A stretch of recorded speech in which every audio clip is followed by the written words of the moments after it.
Hello friends, இந்த வீடியோவில் என்ன பார்க்க போனால் ரசிகர் கேட்குற கேள்வி எல்லாம் ஒன்று தான். பிக் பாஸா இல்லை இது காதல் பார்க்கா அப்படின்னு, காதல் பூங்காவா அப்படின்னு. ஏன்னா இங்கே பார்த்தோன்னா காதல் மட்டும்தான் வெகு ஜோராக நடந்துகிட்ருக்கு. மைக்கை கழட்டி கட்டி பேசுகிறாங்க.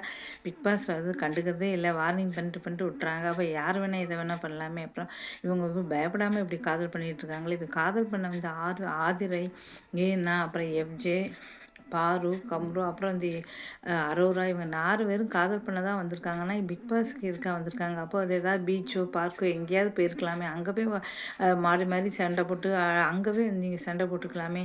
தேவையில்லாமல் 6 பேர் எதுக்காக பிக் பாஸில் இருக்கீங்க, சரி தெரியாமல் வந்துட்டிங்கன்னா இனிமேல் தயவுசெய்து இந்த 6 பேரும் வெளியில் அனுப்பிடுங்க அப்படின்னு சொல்லி எல்லாம் பண்ணுறாங்க. ஆதரவை கஷ்டப்பட்டு வெளியில் அனுப்பினா உடனே மறுபடியும் எதுக்காக திரும்பவும் உள்ளே அனுப்பினீங்க அப்படின்னு சொல்லி ரசிகர்கள் கேட்குறாங்க. தேவையில்லாத இங்கே என்ன காதலர்கள் பிக் பாஸ் வீடு அப்படிங்கிறது பேசாமல் காதலர்கள் வீடு அப்படின்னு சொல்லி மாற்றிடுங்க அப்படிங்கிறாங்க. இங்கே டாஸ்க்கை தவிர காதல் மட்டும்தான் வேகமாக நடந்துக்கிட்டு இருக்கு.